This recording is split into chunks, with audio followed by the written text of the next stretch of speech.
America, Mr. North and South American, all ships at sea, let's go to The Bitchspot Report. Welcome to The Bitchspot Report, the podcast with news and views from a distinctly conservative atheist perspective, with your hosts, Cephus and Out West. We hope we can entertain, educate, perhaps even enrage you. Now let's begin this episode of The Bitchspot Report. Hi, and welcome to the show. I'm your host, Cephus. Unfortunately, my normal co-host is out this week dealing with some personal matters, but hopefully we'll be back in the future. This is a great time to bring up something we touched on last week, that being the subject of guests. As you all know, last week we had a great time with Hausdorff, who hung out with us for the entire show. We never intended the Bitchspot Report to be a guest-driven show. In fact, we specifically wanted guests to be few and far between, but having people come on the show and talk about various subjects now and then was always part of the agenda. I'd like to call for anyone who's interested in being on to please go to our website at report.jdragononline.com, click on the Want to Be a Guest tab at the top, and take the time to send us an email letting us know that you'd like to be on and what you'd like to talk about. Also, please let us know when you're available. We usually record on Wednesday afternoons, but of course we're flexible. Also, don't feel like you have to commit your whole afternoon to recording. If you just want to be a part of our main event segment, that's fine too. Like I said, we're flexible. And now on to...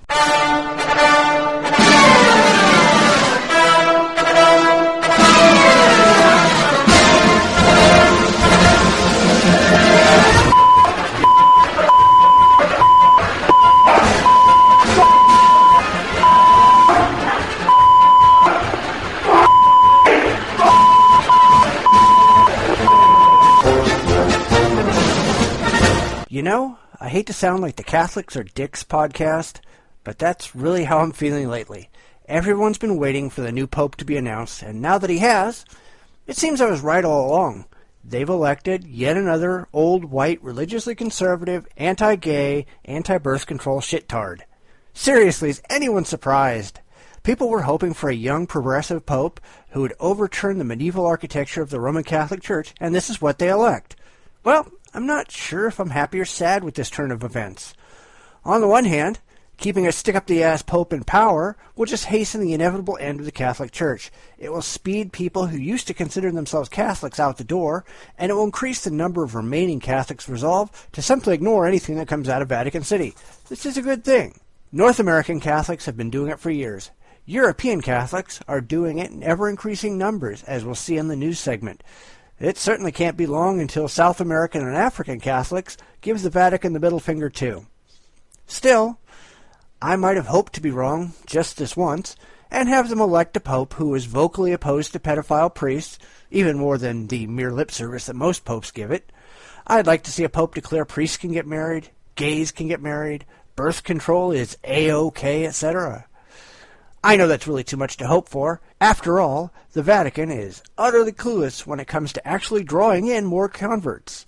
They don't seem to understand that their positions on all of these propositions is what's costing them members. So I guess I'm torn between an immediate improvement in the position of the Church that might strengthen their numbers, or in a continued downfall that weakens their position over time but hurts people today. Decisions. I guess it's too much to ask for somebody to just drop a nuke on Vatican City and be done with it, isn't it? Oh well, long live Pope Fuckhead I. May he royally screw over the whole of the Catholic Church and speed their demise. And now for the news. The first story comes from Yahoo News. Argument against gay marriage in California hinges on accidental pregnancies. As we know, the Supreme Court has agreed to hear arguments regarding Prop 8 by the end of the month. One of the most absurd arguments that will be presented is that heterosexual couples need marriage because they're the only ones that can be irresponsible enough to get pregnant accidentally. Gay couples who have to plan to become pregnant don't need marriage. According to Prop 8 lawyers, because same-sex relationships cannot naturally produce offspring, they do not implicate the state's interest in responsible procreation and child-rearing in the same way that opposite-sex relationships do. To the credit of the Obama administration, they see just how absurd this is and have passed a brief to the court saying, marriage is far more than a societal means of dealing with unintended pregnancies. It also argued that preventing gay couples from marrying would have no effect on encouraging straight couples to marry when they have children. Is this honestly the best they can do? They already know that any religious argument is dead in the water, so they have to present the argument from irresponsibility? Seriously? Now I'll be the first one to say that I view pregnancy, accidental or on purpose outside of marriage, to be a very irresponsible act. Yes, lots of liberals will disagree with me. Feminists will condemn me because they think they ought to be doing whatever they want to do. But the simple fact remains, a child is best raised, and the studies bear this out, in a two-parent household. It doesn't matter if those parents are male and female, two males, two females, any mix in between, hermaphrodites, I don't really care. Children from a committed household simply do better in school, suffer fewer emotional issues, and get into less trouble than single-parent households, all other factors considered. I think the idea of just doing whatever you want to do without regard for the welfare of your children is selfish. It's almost as bad as the claims we're seeing from the desperate anti-gay religious zealots. Can't they come up with anything better or less transparent than claiming that marriage is somehow the punishment for being sexually irresponsible? After all, they're not arguing that anyone who has a child should be required by law to get married.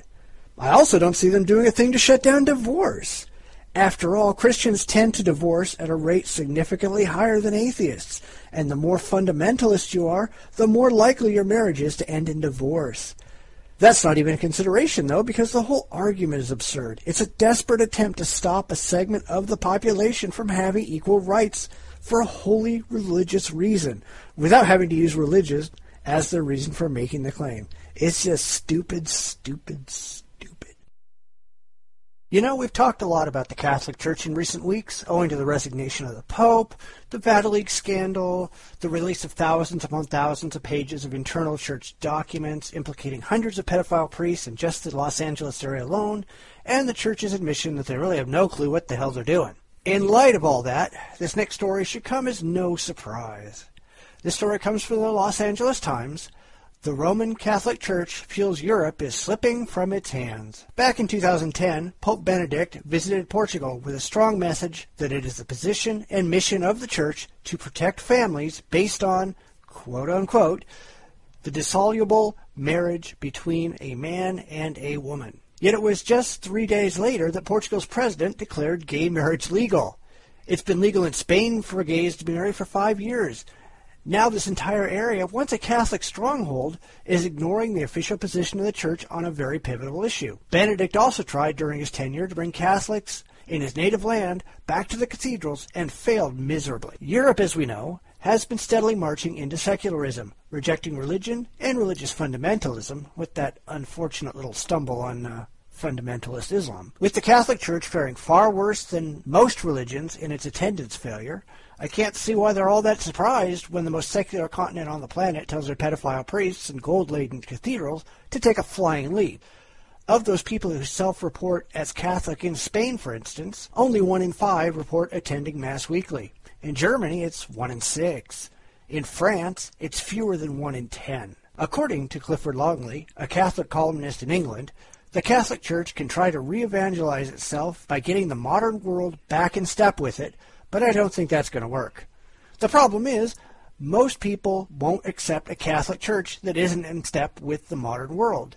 And lots of Catholics don't want the Church to be modern at all. They want to go back to pre-Vatican II days where everything's in Latin. Taking a giant step backwards just isn't the answer, and neither are the endless slew of scandals that the Church has been undergoing. Modern-day, socially liberal people, and that's largely what Europe is anymore, are just not going to put up with pedophile priests or the Vatican cover-ups and poor treatment of the victims. They're not going to buy into anti-gay rights propaganda, the inherent inferiority of women in the Catholic worldview, etc. Perhaps the best thing Europe can do is what American Catholics have been doing for decades, ignoring virtually everything that comes out of the Holy See. Sure, it might mean that they'll never get a pope elected from there, but so what? It's not like the Americans are getting an American pope elected. The Vatican has coined a term, cafeteria Catholic, to refer to those who pick and choose what they're going to believe and what they're going to reject. While I wish they'd just reject everything, I guess we have to take this in small steps. What is the Vatican going to do when virtually every self-titled Catholic on the planet tells them to go pound sand? In 2005, when Benedict was elevated, Spain declared gay marriage legal. This year, as he resigns, it's almost certain that both England and France are going to follow suit. What's he going to do when Italy does the same thing? The fact is, the most likely candidate for the new pope is going to be yet another old white guy in his 60s or 70s who holds very conservative religious views. People talk about this pope being the last. I mean, I hope it is, but not because it brings out the ridiculous end times, but because, hell, we could do worse things than getting rid of the stupid Catholic Church once and for all. Talk about getting caught with your hand in the cookie jar. This story comes from Ars Technica. Verizon turns in Baltimore church deacon for storing child porn in the cloud. William Stephen Albaugh was reported to authorities after Verizon detected child porn in his online backups. Albaugh, a 67-year-old retiree who was ordained as a Catholic deacon in 1996, was taken into custody and claims that he's been collecting child porn since the 1970s, although he denied that he ever created any of it himself, and authorities say there's no evidence that any of it features children from his church, the church's school, or the local community. The Archdiocese of Baltimore reports that it had never before received any complaints about him, although, let's be honest, we know this stuff is going to come out. Seriously, this guy might be old, but did he think he was like uploading kiddie porn straight to God or something? How can you be so stupid to put kiddie porn on a site that says in its EULA that it can and will detect kiddie porn uploaded to the cloud and it will report it to authorities? Some people are nervous about Verizon looking at their files, but let's be honest. If you shouldn't have it and you wouldn't be sharing it publicly, why would you think of storing it on someone else's network? After all, the FBI has records of the MD5 hash value for every kiddie porn file they come across. The chances of any two files sharing the same value are something like 1 in 12 billion. So it's not that hard to understand how they could detect these things. Of course, Albaugh admits that he looks at child pornography, but says he'd never actually hurt a child. But isn't that what they all say? Newsflash for you, asshole. Just by watching it, just by creating a market for it, you are harming children directly or indirectly. If perverts like you didn't exist, there'd be no reason for anyone to harm children and make kiddie porn in the first place. How much do you want to bet that we're going to find this guy violated his look but don't touch policy? The idea that he spent 40 years looking at naked kids and never once did anything else is pretty unbelievable. I guess it's no surprise he's a Catholic in a position of religious power. Isn't that just how all these things happen? Heck, a little bit closer to home, the Los Angeles Archdiocese just got dinged for another $10 million in sex scandal payout. How long is it going to be until the people who used to be kids back in the 90s start coming forward looking for compensation for getting boogered? But I guess this isn't such a good time to be a pedophile deacon. This is hardly the only recent case like this. Back in December in Montreal, another deacon, William Kokesh, was arrested after police served 2 warrants, one at his home and one at his church, and came up with over 2,000 images of naked kids. However, unlike our Baltimore pedophile, this guy was actually making and distributing child porn. How do these people find themselves in the employ of the Catholic Church so often and in so many places? Is it any wonder that the church is falling apart? And finally, I guess this falls into the is anyone surprised category. This story comes from the religion section of the Huffington Post. In the Vatican, the site bishopaccountability.org, which tracks publicly accessible data on pedophile priests, has been blocked from the Catholic web servers because they claim the site is guilty of hate/racism. If users try to access the site, they're told that this page has been blocked by the Vatican protection system. God, it's like a Vatican condom. Some officials have stated there may be, note I say, maybe, a filter system in place which blocks some words which could conceivably be found on such sites. Therefore, it's not automatically blocking these sites just because they expose Catholic sex abuse. Me, I don't buy it. The fact is, there's 4 different URLs that lead to that site, and 3 of them are not blocked. Someone must have purposely singled out the one address and entered into a very specific filter. There really is no other explanation. If it was just blocking words, it should block all 4 URLs. If you are within the Vatican and you tried to go to that site, you're met with a screen in Italian featuring an image of St. Peter's Basilica. It says that if you believe the blockage is an error, you can report it. Media in the Vatican have filed to have the site unblocked. I guess the cardinals and bishops currently hanging out in the Sistine Chapel don't really want to see their own pictures online, do they? It's not like the site is a hate site. It's entirely neutral. It simply gathers publicly accessible data for anyone that wants to see it. It doesn't attack Catholicism, except the criminal activities of priests within the organization. It, like Snap, provides a useful service to remind all of us that priestly sex abuse is going on, no matter how hard the Catholic Church tries to pretend otherwise. In fact, just last week, SNAP, the Survivors Network of Those Abused by Priests, and the CCR, the Center for Constitutional Rights, presented a 30-page paper to the UN Committee on the Rights of the Child detailing sex abuse. Now, while I have virtually no respect for the UN, it's nice to see something is at least being talked about, even though nothing will ever be done. According to sources in the UN, the Vatican has openly enabled and perpetuated the sexual abuse of children and has violated the principles of the Convention of the Rights of the Child. Pam Spees, senior attorney for the committee, said, "When the Committee on the Rights of the Child meets in June and demands answers from the Vatican on its handling of the epidemic of sexual violence in the Church, it will be a historic day for survivors. The Church has put itself and its reputation above the welfare of children at every step, in many cases knowingly moving a pedophile priest from one congregation to the next to keep things quiet, allowing the priest to continue to operate and have contact with children. This UN body has authority to determine whether the Holy See has violated the Convention on the Rights of the Child. It's a long overdue calling to account." The Center for Constitutional Rights has also filed a lawsuit with the UN International Criminal Court on behalf of SNAP against the Pope and other high-level Vatican officials for crimes against humanity. Unfortunately, as we've previously talked about on this podcast, this will ultimately go nowhere, because the UN is a paper tiger and the Vatican is a sovereign nation. Even if the International Criminal Court found the whole of the Holy See guilty, there's no chance in hell that Vatican City would ever turn over any of them for prosecution. I just don't understand how anybody with half a brain in their head could still support this criminal church. Then again, if they had half a brain, they wouldn't be religious, would they? This is the Believe It!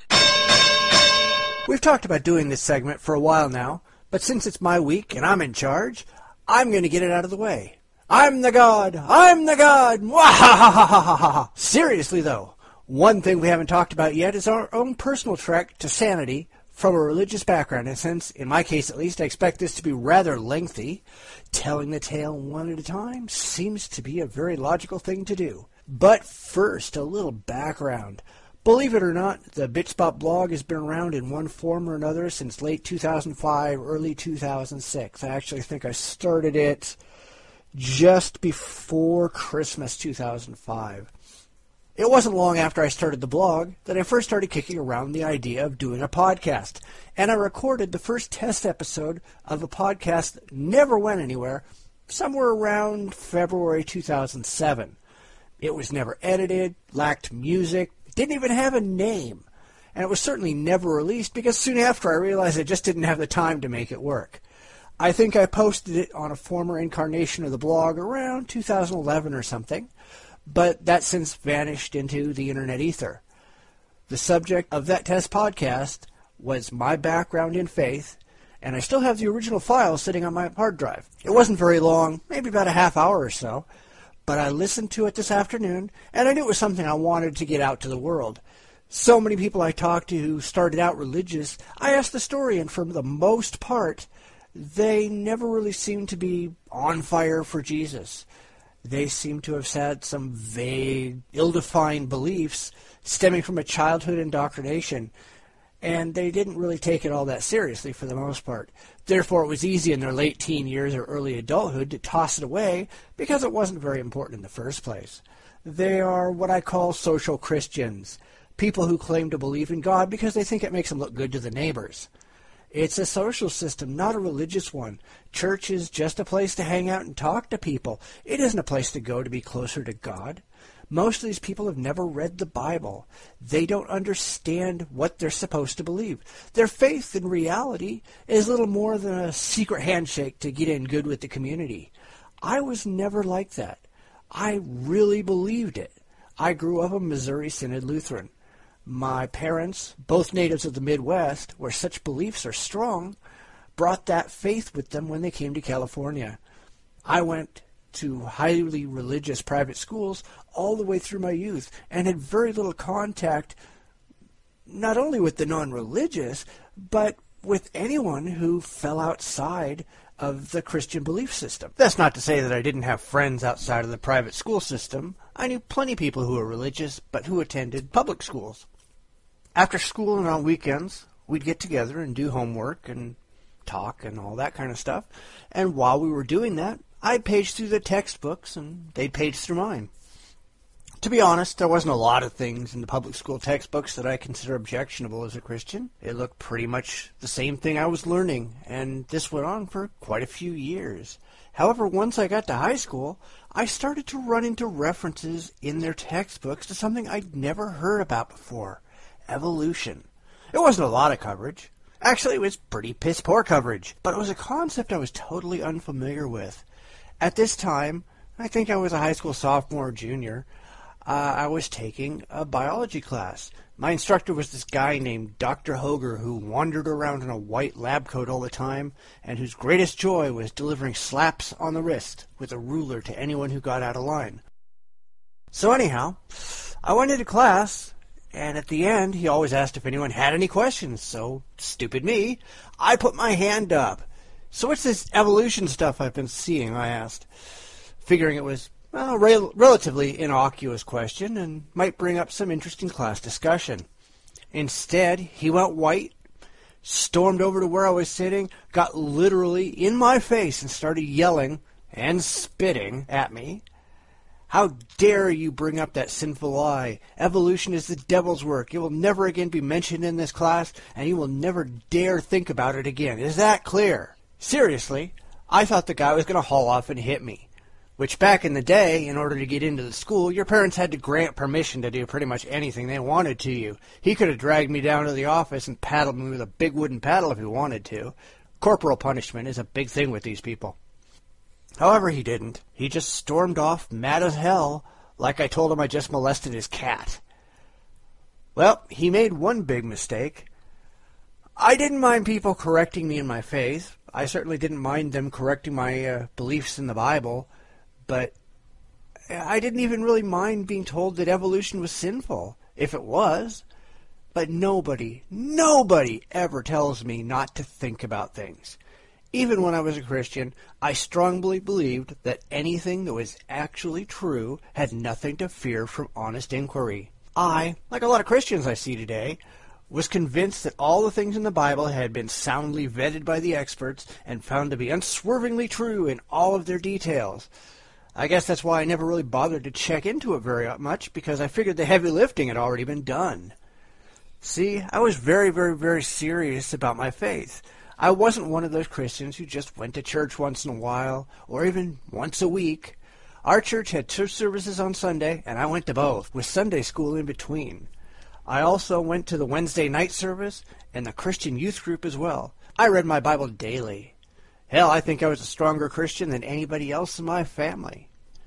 I could quote large portions of the Bible from memory, and I was, well, if not totally convinced, suspecting that God's plan in my life included a place in the ministry in some capacity or another. It isn't like my church's pastor wasn't doing well for himself. He and his wife lived rent-free in a big old house on the church grounds. They always had a brand new car, and his wife would pop out a unit at least every other year. I think by the time I left the church, they had 7 kids. Seemed like a pretty good life to me, when all you had to do was stand up in front of a bunch of people and preach about your faith a couple times a week.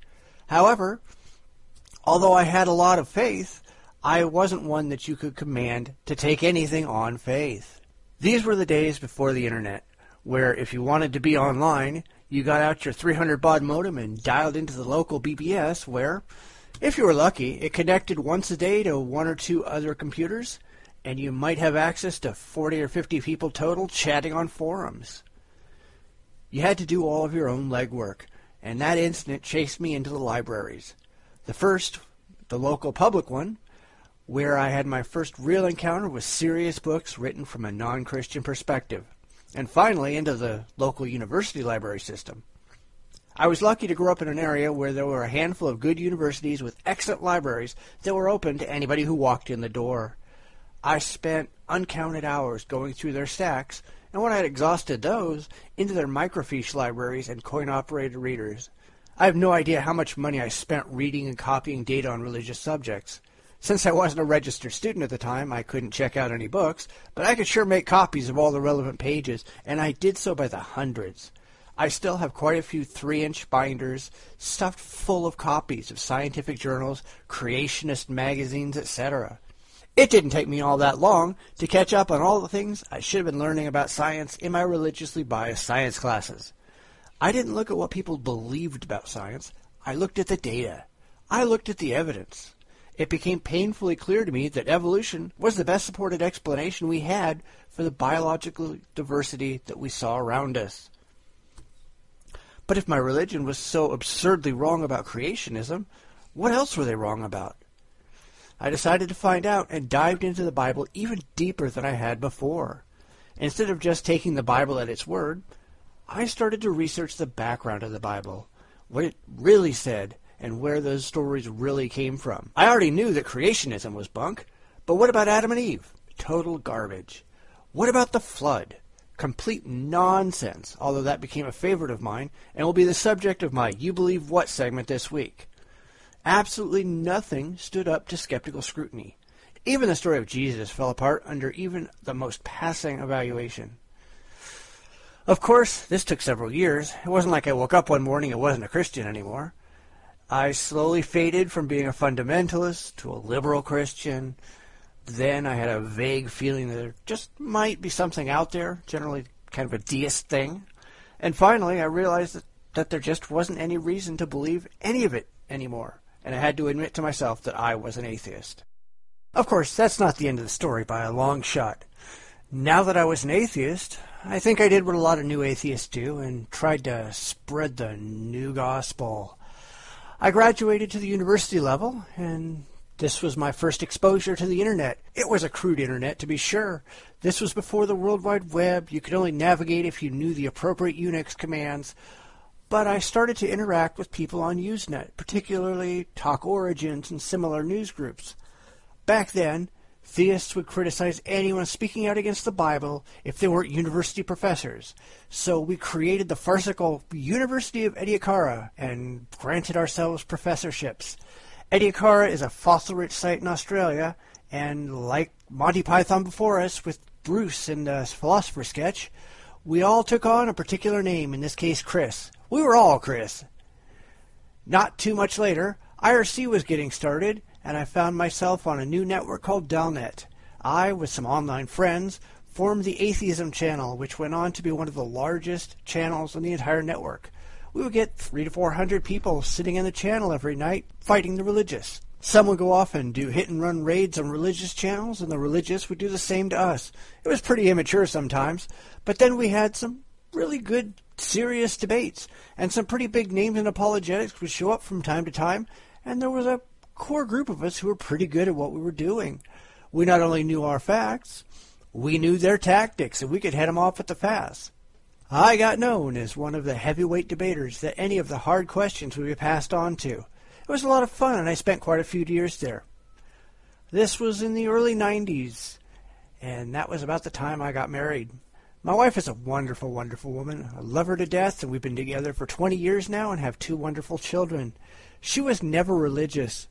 She never bought into any of the Christian nonsense. The closest she ever got was being forced to sit in a church pew once in a while at the insistence of a rich aunt, but it never really took.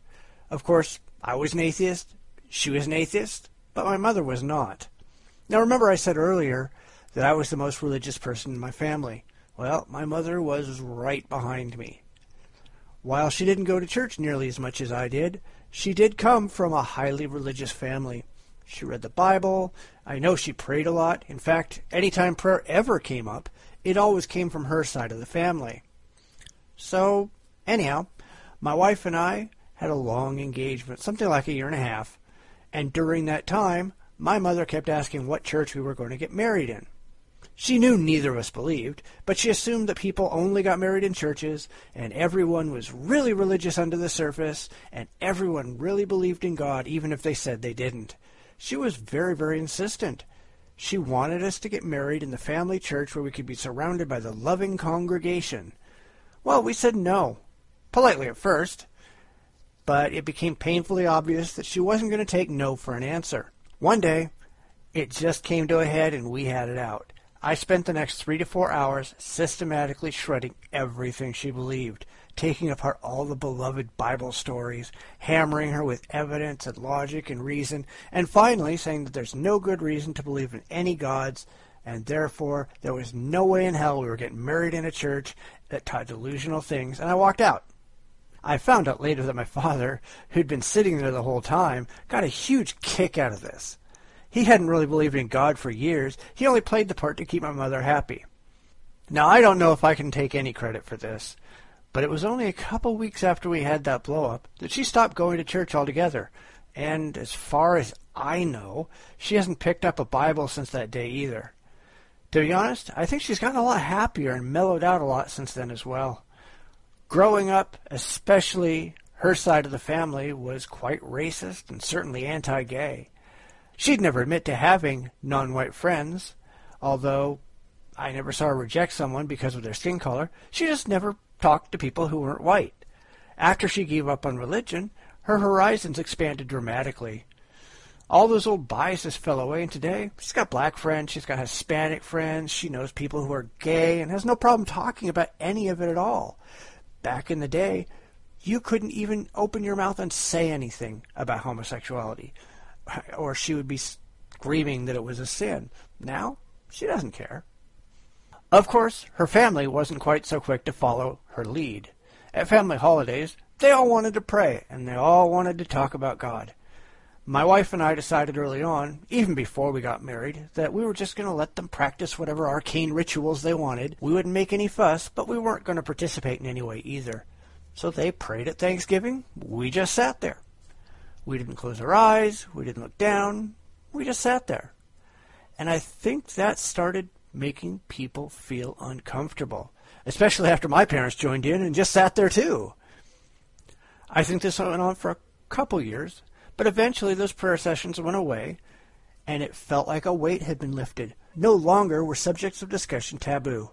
People could just talk about whatever they wanted to talk about without worrying about being thought sinful. Oh, I don't think most of them ever gave up their religious beliefs. I know my grandmother, for example, remained religious to some degree until her dying day. But nobody really worried that much about saying something wrong or laughing at an inappropriate joke or just being human. I'd like to think I had something to do with improving family get-togethers, but regardless, I'm just glad it stopped. And I guess that brings me to the end of my religious journey. I've abandoned superstition and joined reality, and honestly, religion has no meaning for me whatsoever. I consider anyone who believes in imaginary friends in the sky to have something wrong with them. None of the people I routinely hang around with are more than nominally religious. Even my best friend, who started out very religious, has toned it down. Over the last 20 or 30 years of having debates with me, I think he realizes that belief in the supernatural is not rational or defensible, and he's admitted within the last year that he no longer considers himself a Christian. I guess it's a really nice feeling to think that you've made the world, at least your own little personal corner of it, a better place. So what about you? What's your story? I swear I've been talking to atheists for a long time, and most of them don't really have a good story. I mean, there are some people, back in the day, Dan Barker, when he was putting together his book about leaving religion and he was looking for stories, I shared parts of my story with him. But in general, I don't think most atheists have really good, here's how I left religion stories. And I'm really interested in hearing people who have kind of a unique perspective or an interesting perspective on the whole thing, and not, well, I didn't really believe, or I thought I believed but I never really read the Bible, or I just went to church and then I grew up. Well, I want something a little bit better than the typical, here's how I stopped believing in Santa Claus story. this kind of stuff keeps things interesting. So if anybody has any stories like that, I'd really be interested in hearing. Make sure you send them along to our email address on the website. That's report@jdragononline.com. You believe what? No. Oh, no. Well, as I said before, this week we're going to be talking about the myth of Noah's flood. It's something we've touched on a couple of times in the past. I threw out a quick response a couple of weeks ago in a news story, and to be honest, this is one of, if not my favorite target in all of Christianity. It's not just Christianity, of course. The Jews believe this thing happened too, depending on which Jews you talk to. I mean, some do, some don't. But this is just the most absurd story. And it's unbelievable how many Christians take this crap seriously. And yeah, I used to be a Christian who did take this seriously. And I honestly, it's been so many years, I don't remember how I rationalized this to myself. Like I said before, I guess I thought that everything in the Bible had already been vetted to the nth degree. And everything in it was obviously true because we'd had teams of experts, teams of biblical experts out researching the Bible and verifying absolutely every single word in it is perfect in every way. So, I mean, I guess I was just stupid and clueless that way. But there are adults out there who believe this story. There's a lot to this story, and there's a lot of ways we can look at it. We can look at where this story came from. And I just did a guest post over on Hausdorff's blog on the creation story. And it's a lot of comparison between the biblical stories and other accounts. We could do that for this. But I think where it's best is to point out all the ridiculous absurdities that this story has to offer and why these things are absurd. I can go back later on and do a comparison historically or linguistically or whatever. But the fact that this story is just the most ridiculous nonsense anywhere in the Bible, I think that's a good place to start. Well, I guess the best way to handle the flood story is just to start at the beginning and see what absurdities present themselves. We begin with the announcement of an impending storm, the storm to end all storms, starting in Genesis 6:7, where the Lord calls for the construction of a massive ark, its dimensions and specifications explained in Genesis 6:16-17. According to the Bible, the ark is to be made out of gopher wood. We have no clue what gopher wood actually was. There have been speculations over the centuries, but no wood by that name exists today, nor is it referenced clearly in historical accounts. The plan calls for the ark to be 300 cubits long, 50 cubits wide, and 30 cubits tall. It's about 450 feet by 75 by 45. Keep in mind, there really was no single definition of the cubit. There are several measurements that we could use that were known by that name, but we'll give the creationists the most advantageous length and see how that works out for him. The ark is supposed to have 3 floors, a large door on the side, and a 1-cubit square window at the top. Each of the floors are divided into rooms or stalls, and the walls of the ark are supposed to be coated inside and out with pitch. Most creationists pay little attention to the construction of the ark, as though there could be no possible problems there, but they're wrong. In fact, we need to examine the state of ancient shipbuilding to see just how wrong they actually are. Creationists will often compare the ark to the 7 wonders of the ancient world as a means of admiring its greatness. But the fact is, out of the 7 wonders of the world, only the Great Pyramid of Cheops comes within 2,000 years of the supposed date of Noah's creation. Nothing else is that old. The Great Pyramid was the result of more than a century of architectural evolution. We see many different forms building up to its creation. That's not the case with the ark. Further, it took many thousands of workers, often working themselves to death, to construct the Great Pyramid. It wasn't an old man and his sons hammering planks together, as is often depicted in Bible stories. The era where Noah supposedly did this was not one of great shipbuilding.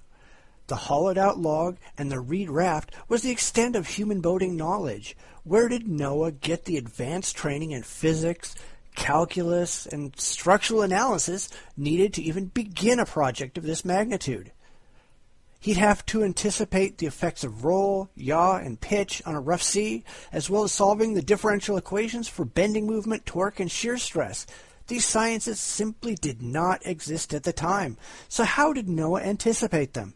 After all, if he got it wrong, there goes every life of every animal that he's been tasked to protect. But we not only don't see any ships building up to Noah's accomplishment, we don't see anything afterwards.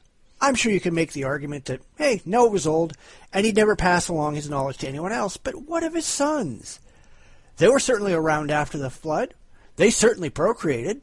Did they not pass on what they learned by building the biggest sailing craft ever created? And how long would it take to make the ark in the first place? Creationists say it could have been done with 4 people in a mere 81 years. I find this absurd. We have to remember this must include not only the building of the ship itself, but all of the associated works from docks, scaffolds, workshops, not to mention the immense problem of moving that much lumber to the site in the first place. Once they've done all that, how do they know how to make a boat of that size? How do they actually physically accomplish it? According to the shipbuilding expert A.M. Robb, there's an upper limit somewhere around 300 feet on the length of any wooden vessel, beyond which it is virtually impossible to maintain watertightness. The largest wooden ships we can demonstrate have ever been built were the 6-masted schooners launched in the early 1900s. They were a mere 350 feet long, and they were bandered in iron to control leakage. They were so long that they snaked through the water and required a full-time pump crew to keep them from sinking. In fact, they fared so poorly that they were restricted to shallow coastal waters and only in the calmest of environments. Surely an ark more than 100 feet longer than the 6-masted schooner, which was expected to endure the most extreme flooding the planet has ever seen, is absurdly ridiculous. But let's assume, for the sake of argument, that somehow they managed to build the ship. Now they have to go find 2 of every animal on the planet. In Genesis 6:19-20, it says that 2 of each kind of animal must be brought on board. This is repeated in Genesis 7:8-9, where it is explicitly stated that it applies to clean and unclean beasts as well as to birds. However, if you looked at Genesis 7:2-3, it says that clean animals and birds are to be taken on board in sevens. So which one is it? Creationists will often seize upon the term kinds as a means to get out from under the sheer weight of the animals, but it really doesn't work.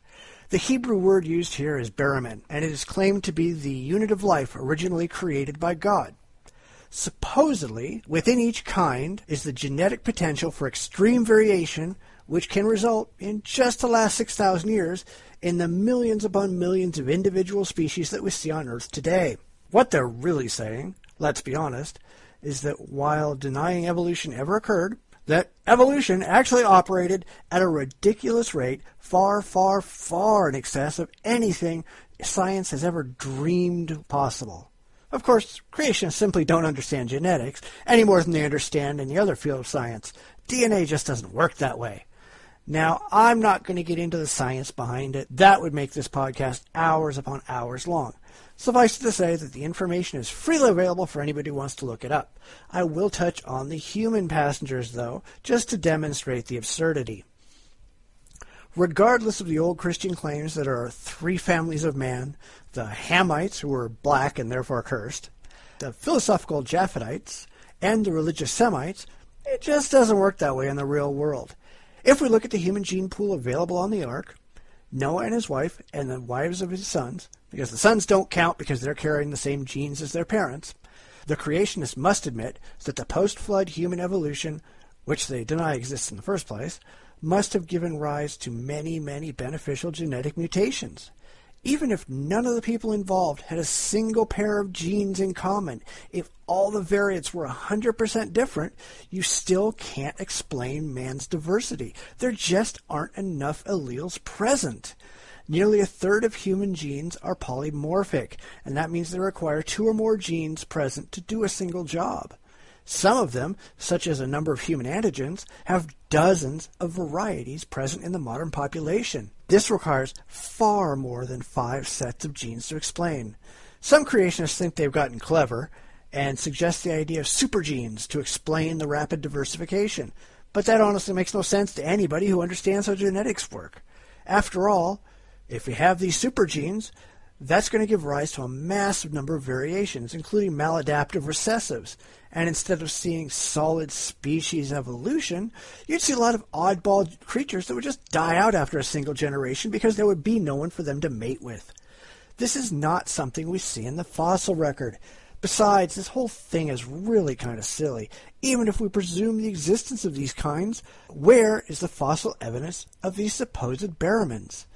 If the presumption is that these God-created creatures survived for more than 2,000 years before the flood without solar radiation causing mutation or environmental conditions providing evolutionary stress, then where are the fossils? Why do the animal fossils that we find before the flood look surprisingly like the animal fossils we find afterwards? It just makes no sense at all. No matter how you slice it, there's no way in hell you can fit all those animals on the ark. Some creationists claim that they could just leave the fish outside and they'd swim happily around and survive the deluge. Unfortunately for them, most fish require a very specific level of salinity, and in a flood where all the fresh and salt waters are mixed, such salinity norms are going to be pretty hard to come by, and most fish would just die. Never mind temperature levels and the fact that the Bible calls for massive volcanic upheaval, thus poisoning the oceans with sulfur, since all the volcanoes are underwater at the time. You just can't expect fish to swim around in boiling hot sulfurous silt-filled water. They'd all end up cooked on the surface. Nope, it's back on the ark with them. So what about the dinosaurs? Some creationists claim that they could have taken baby dinosaurs onto the ark and point to the fact that many dinosaurs had a dramatic growth spurt between 8 to 10 years into their lives. So if you take them as babies, of course they're going to fit. Well, beyond the fact that we've found over 700 varieties of dinosaur fossils today, the idea that you're going to get a predator sitting calmly next to their normal prey is really kind of stupid. That's something we will take on later, though. So what about plants? Creationists claim that plants will just float around on debris and magically start growing again after the flood. That's just not true. Seeds need to be kept under carefully controlled conditions.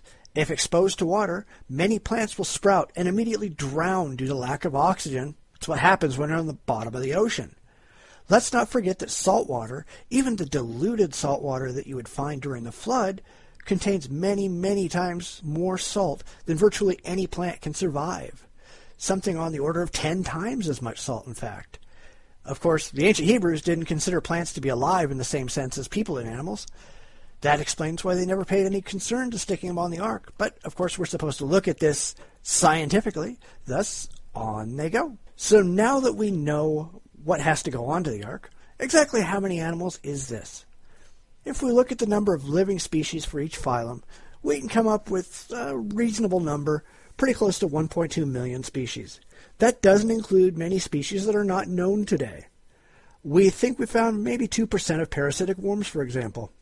That would add about another 500,000 species to the list. But what about the species that have gone extinct? It's estimated that of all species that have ever existed, 99.9% of them are now gone. That would easily double our number. But let's be generous and just take our 1.7 million figure and push it up to 2 million. But wait, Genesis 7:2-3 demands that clean animals and birds come in sevens. That's going to make more animals. Right now, there's about 8,590 species of birds that we know about. And since they've already been figured in once, we just have to add another 6 copies, and that brings our total to 2,051,540. Seriously, you think that's going to fit? And of course, this isn't really even a realistic number either. Many species cannot breed with just 2 members. Bees and other similar species require entire colonies, apart from which they cannot survive. In some species, it's common for the female to kill and devour the male before breeding, thus resulting in the extinction of the species. Dayflies, for example, exist only in their adult form for a single day and require a cloud of dancing males to attract females. Each individual male has a chance of successfully breeding of maybe 1%. There are species where males must compete against other males to produce the proper chemicals that will allow them to mate. In fact, there are many species that modern zoos are completely unable to keep in captivity because of the requirements that they have. Conservation experts place an absolute minimum of 50 animals in order to have a species survive. So how did Noah shove more than 2 million animals on a boat and have them all survive? Hell, if you're going to go with the 50 number, you're looking at close to 100 million animals he'd have to stick on his boat. Does anybody take this shit seriously? And we haven't even gotten the damn animals on the boat yet. So let's talk about getting the animals. There is no explanation for how Noah got the animals for the ark in the first place. Some creationists claim that they migrated, pointing to the fact that some animals today do still migrate. But that holds no water.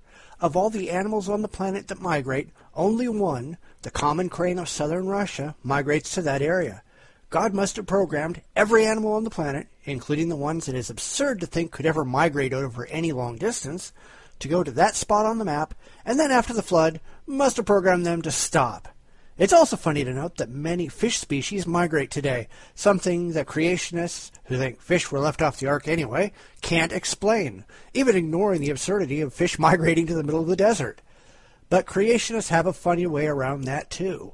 They declare that the earth was a much different place, very much like ancient Pangaea, where all the land masses were close, and there was a uniform subtropical climate, making it simple for the animals to get to the ark. That just doesn't explain where non-tropical animals came from, again, because they don't accept evolution. If all the original kinds were designed to live in a subtropical world, where did penguins and polar bears come from? An even better question is, where did the parasites and disease come from? After all these things must have been taken on the ark as well, right? Again, I'm just going to look at the human crew, who must have had a really awful time. Humans are inhabited by over 100 parasites, and many of them are host-specific. It is true that the 4 species of human malarial parasites do undergo sexual development in mosquitoes. They must also undergo changes within a human host or die.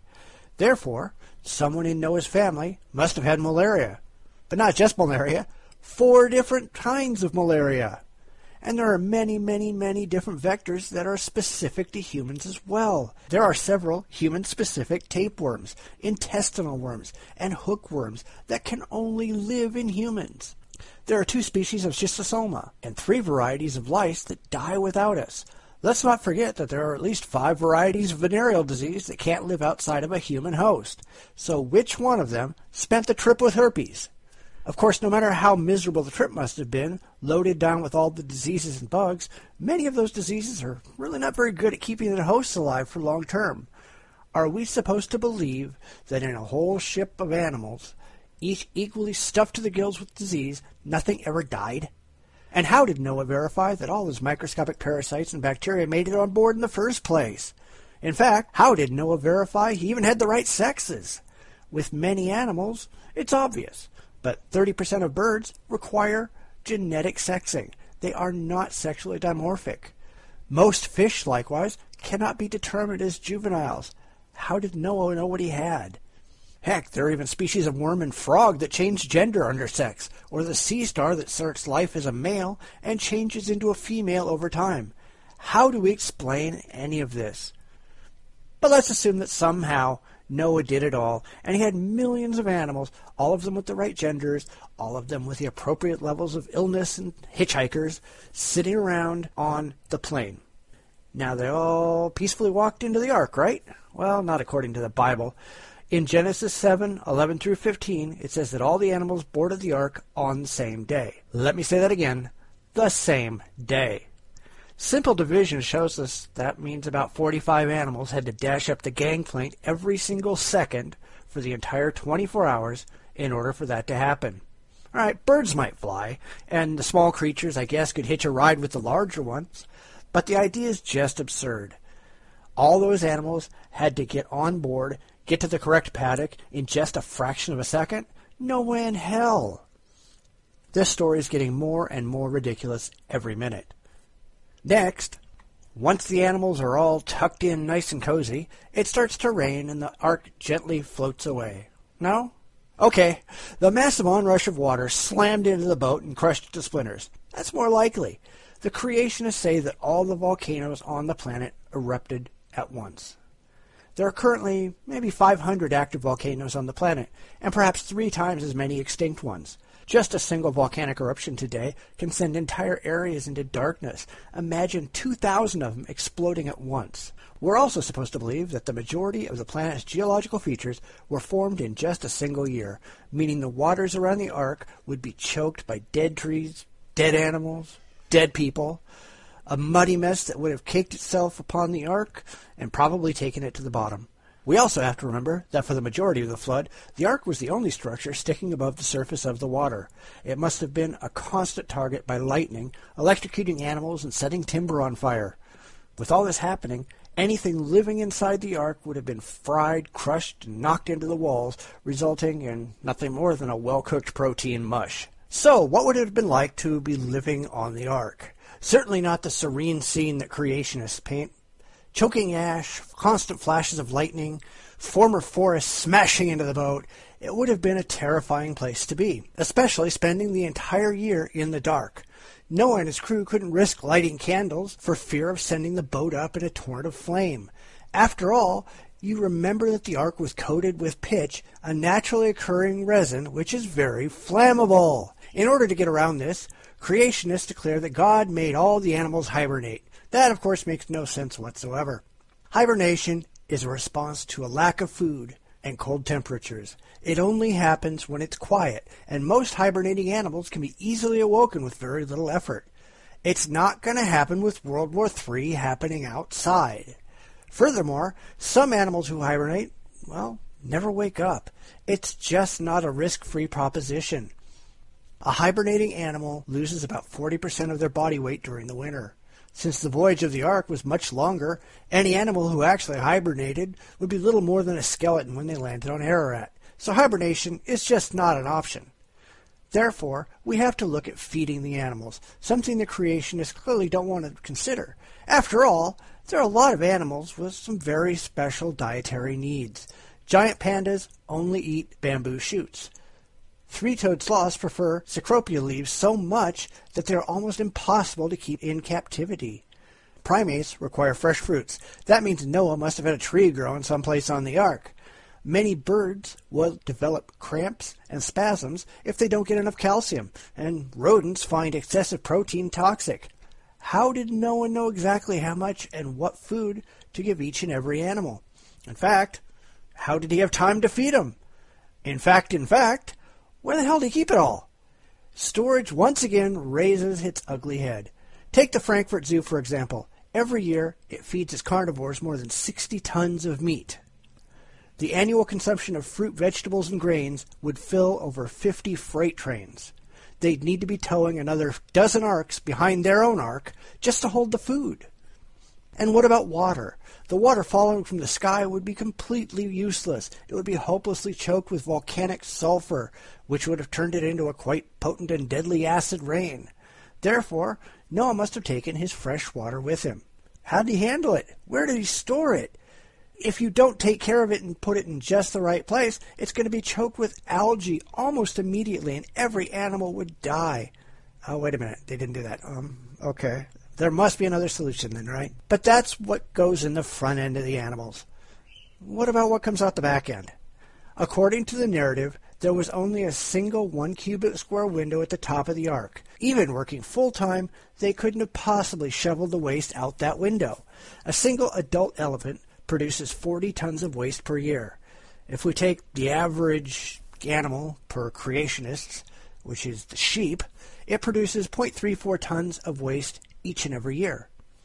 Multiply this by just the number of vertebrates and birds on the ark, and you have an astonishing 25.5 metric tons of waste. That's 6 times heavier than the ark itself. It would have sent the boat quickly to the bottom. You can't push the shit out the window. You can't let it settle in the bowels of the ship. So what did they do? By now, I think it's clear that this story is just a fable. I could talk about the various requirements for the animals, the light and temperature levels, etc., but I think I'll leave off talking about the ventilation. Remember, the only ventilation they have is that one little window in the top of the ark. In such a situation, large quantities of hydrogen sulfide, ammonia, and methane would fill the ark. This leads to appetite loss, even at low concentrations. Yet in a place like the ark, it is estimated it could have risen to more than 800 parts per million, more than enough to suffocate every single animal on board. Of course, that's not the only problem. Methane is an explosive gas at concentration of just 5 to 15%. All it takes is one errant lightning strike, and that would have been all she wrote. In the end, though, the floodwaters receded, and the Ark landed gently on Mount Ararat. Okay, not so much. The Ark smashed into the mountain, blown to splinters. That's probably more like it. But their problems weren't over yet. You see, Mount Ararat is a volcano. Constant rumblings, earthquakes, and landslides would have greeted the animals. Hot steam and sulfurous gases, along with the constant fall of ash and maybe even lava, would have been a bleak end to, well, an already bleak journey. These animals that had somehow survived a year on a boat were now on a hot volcano, with shards of sharp volcanic glass at every turn, and now they had to go home. But it wouldn't be as easy a journey than the one that had supposedly brought them there. Remember, according to creationists, tectonic plate activity had occurred during the flood. While it might have been a small world after all when they arrived, it was now a much, much larger one that they had to travel through.